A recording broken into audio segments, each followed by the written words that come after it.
দক্ষিণবঙ্গের জেলাগুলোতে আহ, বিক্ষিপ্তভাবে বৃষ্টিপাত হওয়ার সম্ভাবনা আছে আগামী দুদিনে। দুদিন পর বৃষ্টিপাতের পরিমাণ বাড়ার সম্ভাবনা রয়েছে।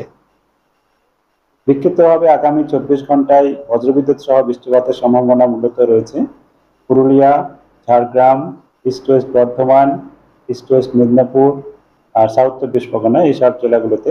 বাকি জেলাতে এক দু জায়গা করেই হালকা থেকে মাঝারি বৃষ্টিপাত হওয়ার সম্ভাবনা। আর আগামী দুদিনে বৃষ্টিপাত বিক্ষিপ্তভাবেই থাকবে দক্ষিণবঙ্গের জেলাগুলোতে। দুদিন পরে বৃষ্টিপাত অনেক জায়গাতেই হওয়ার সম্ভাবনা থাকবে। আর ক্রমশ বৃষ্টিপাতের পরিমাণ দুদিনের পরে থেকে বাড়ার সম্ভাবনা আছে দক্ষিণবঙ্গে। কলকাতা ও তার পার্শ্ববর্তী অঞ্চলে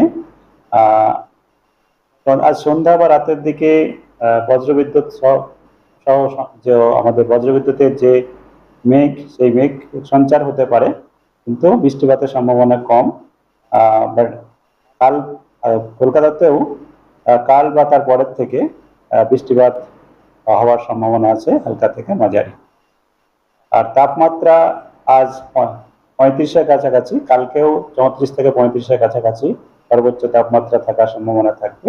সর্বনিম্ন তাপমাত্রা কাল 28 থেকে 29-এর মাঝামাঝি থাকার সম্ভাবনা থাকবে কলকাতায়। মনসুনের আগামী 3-4 দিনের মধ্যে আমাদের বাকি যেটা জায়গা রয়েছে, বাকি যেটুকু রয়েছে সেটুকু কভার হওয়ার সম্ভাবনা থাকবে।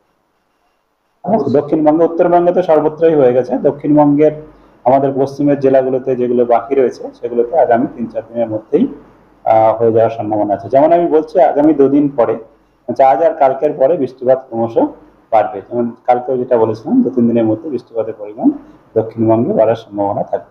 পশ্চিমের জেলাগুলোতে আজকে বজ্রবিদ্যুৎ সহ বৃষ্টিপাতের সম্ভাবনা কিছুটা থাকছে, বাকি কালকেও থাকবে। তারপরে সর্বত্রই দক্ষিণবঙ্গের সব জেলাতেই অনেক জায়গাতেই বৃষ্টিপাত হওয়ার সম্ভাবনা থাকবে হালকা থেকে মাঝারি। আমাদের আপনার পঞ্চম দিনে তারপরে ভারী বৃষ্টিপাতের সম্ভাবনা উইকেন্ডে হওয়ার সম্ভাবনা আছে এক দু জায়গায়। পশ্চিমের জেলায় তাপমাত্রা এখন খুব বেশি নেই। তাপমাত্রা আমাদের এখানে 35-37, এই 35 থেকে 37 এরকম এতে থাকবে। কারণ হচ্ছে আমাদের এখন বৃষ্টিপাত কম হলেও দক্ষিণ দিক থেকে বাতাস প্রবাহিত হচ্ছে, যার জন্য তাপমাত্রা এখন সেইভাবে বেশি হওয়ার সম্ভাবনা নেই। হ্যাঁ, মনসুন তো এখন তো আমাদের কিছু অংশে তো মনসুনেরই রয়েছে, মনসুন প্রভাবই রয়েছে। বাকি অংশ জাস্ট দোরগোড়াই আছে, আর 2-4 দিনের মধ্যেই হয়ে যাবে।